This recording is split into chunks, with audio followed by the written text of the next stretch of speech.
నమస్కారం మిత్రులారా. ఈరోజు మీతో చాలా ఆసక్తికరమైన కథ చెప్పబోతున్నాను. 4 మంది స్నేహితుల గురించి, వాళ్ల జీవిత సమస్యల గురించి మరియు చివరికి వాళ్ళు నేర్చుకున్న అద్భుతమైన పాఠం గురించి. ఈ కథలో హాస్యం కూడా ఉంది, భావోద్వేగం కూడా ఉంది, మరియు అన్నింటికంటే ముఖ్యంగా జీవితాన్ని ఎలా చూడాలో ఒక అద్భుతమైన దృక్పథం కూడా ఉంది. రాజు, రమేష్, సుధా మరియు ప్రియా అనే 4 మంది స్నేహితులు ఒక కాఫీ షాప్లో కూర్చున్నారు. వాళ్లందరూ 20ల మధ్యలో ఉన్న యువకులు, కాని ముఖాల్లో చాలా బరువు కనిపిస్తోంది. రాజు మొదట మాట్లాడాడు. యార్, నా జీవితం చాలా కష్టంగా ఉంది. జాబ్ లేదు, డబ్బు లేదు, ఇంట్లో అందరూ ప్రెషర్ పెడుతున్నారు. అతని గొంతులో నిరాశ స్పష్టంగా వినిపించింది. రమేష్ తల ఊపుతూ అన్నాడు, నాకు జాబ్ ఉంది, కానీ శాలరీ చాలా తక్కువ. ఇంట్లో చెప్పలేను, ఎందుకంటే అందరూ నేను బాగా సెటిల్ అయ్యానని అనుకుంటున్నారు. నిజానికి నేను మంత్ ఎండ్ వరకు స్ట్రగల్ చేస్తున్నాను. అతని మాటల్లో ఒక రకమైన అసహాయకత ఉంది. సుధా లోతైన నిట్టూర్పు విడిచింది. మీరిద్దరూ కనీసం కెరియర్ గురించి మాట్లాడుతున్నారు. నాకు లవ్ లైఫ్లో ప్రాబ్లం. నేను ఇష్టపడే అబ్బాయి నన్ను సీరియస్గా తీసుకోవడం లేదు. ఇంకా నేను ఎంత ట్రై చేసినా అతనికి నా ఫీలింగ్స్ అర్థం కావడం లేదు. ఆమె కళ్లల్లో కన్నీళ్లు మెరుస్తున్నాయి.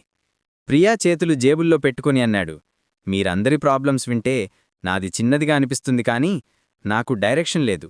ఏం చెయ్యాలో తెలియడం లేదు. పేరెంట్స్ ఒక విధంగా అంటున్నారు, ఫ్రెండ్స్ మరో విధంగా చెప్తున్నారు, మరియు నేను మధ్యలో కన్ఫ్యూజ్గా ఉన్నాను. కాసేపు నిశ్శబ్దం.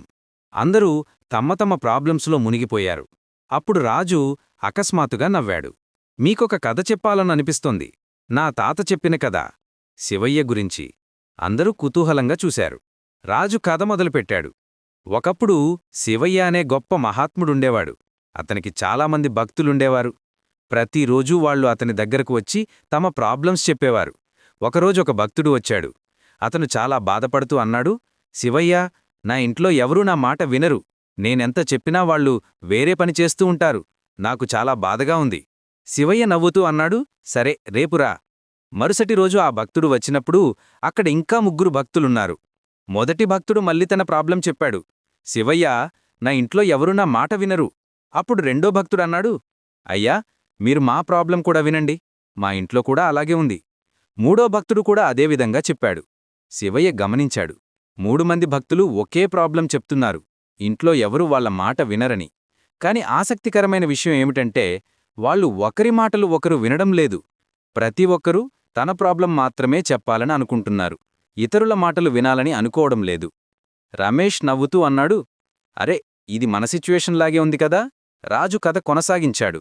శివయ్య అందర్నీ చూసి అన్నాడు, మీరందరూ ఒకే ప్రాబ్లం చెప్తున్నారు.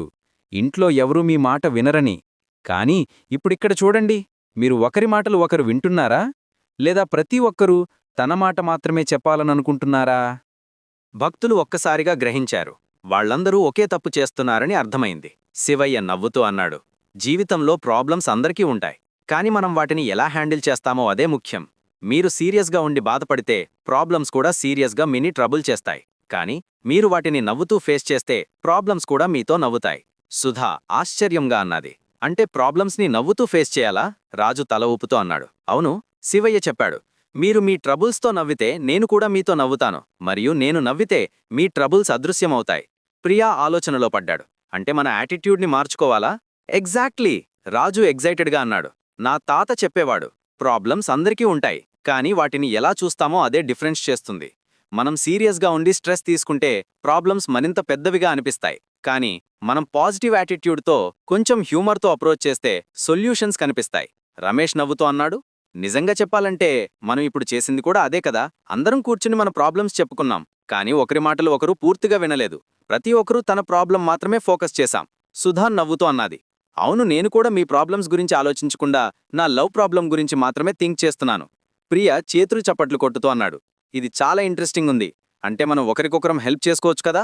నా కన్ఫ్యూజన్ని మీరు క్లియర్ చేయవచ్చు. రమేష్ ఫైనాన్షియల్ ప్లానింగ్లో రాజుకి హెల్ప్ చేయవచ్చు.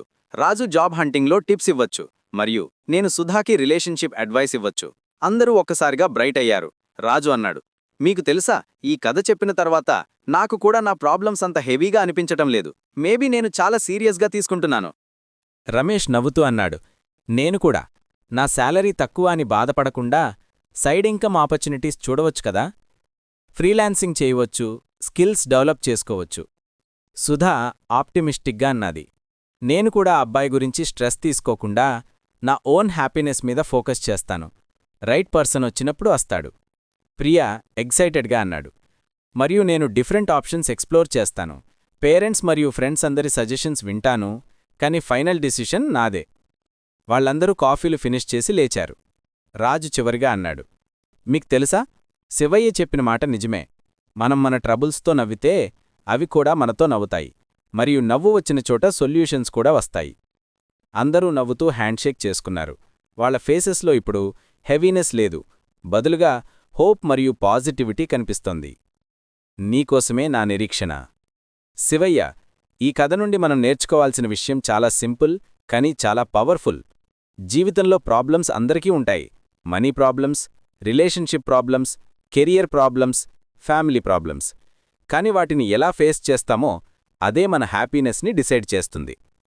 మనం సీరియస్గా ఉండి స్ట్రెస్ తీసుకుంటే ప్రాబ్లమ్స్ మరింత కాంప్లికేటెడ్ అవుతాయి. కానీ మనం పాజిటివ్ యాటిట్యూడ్తో, కొంచెం హ్యూమర్తో మరియు ఫ్రెండ్స్తో షేర్ చేస్తూ అప్రోచ్ చేస్తే సొల్యూషన్స్ దొరుకుతాయి. మరియు అన్నిటికంటే ముఖ్యంగా మనం ఒకరికొకరం సపోర్ట్ చేసుకోవాలి. ఒకరి ప్రాబ్లమ్స్ వింటూ, హెల్ప్ చేస్తూ, ఎంకరేజ్ చేస్తూ ఉండాలి. శివయ్య చెప్పిన మాట గుర్తుంచుకోండి. మీరు మీ ట్రబుల్స్తో నవ్వితే నేను కూడా మీతో నవ్వుతాను. జీవితం ఒక బ్యూటిఫుల్ జర్నీ. దానిలో అప్స్ అండ్ డౌన్స్ ఉంటాయి. కానీ మనం రైట్ యాటిట్యూడ్తో ఉంటే ప్రతి ఛాలెంజ్ని ఒక ఆపర్చునిటీగా మార్చుకోవచ్చు. కాబట్టి మీకు ఏదైనా ప్రాబ్లం వచ్చినప్పుడు మొదట నవ్వండి. ఆ ప్రాబ్లంని సీరియస్గా కాకుండా ఒక పజిల్లాగా చూడండి. ఫ్రెండ్స్తో షేర్ చేయండి. సొల్యూషన్స్ కోసం టుగెదర్ వర్క్ చేయండి. మరియు రిమెంబర్ చేసుకోండి, మీరు అలోన్ కాదు. మీ అరౌండ్ జానమంది ఉన్నారు మీకు హెల్ప్ చేయడానికి. ఈ కథలో ఉన్న 4 మంది ఫ్రెండ్స్ లాగా మీరు కూడా మీ ప్రాబ్లమ్స్ని షేరింగ్ చేయండి. ఒకరికొకరం సపోర్ట్ చేసుకోండి. మరియు అన్నింటికంటే ముఖ్యంగా నవ్వుతూ ఉండండి. ఎందుకంటే నవ్వు వచ్చిన చోట శివయ్య కూడా నవ్వుతాడు. మరియు అప్పుడు మీ ట్రబుల్స్ అదృశ్యమవుతాయి.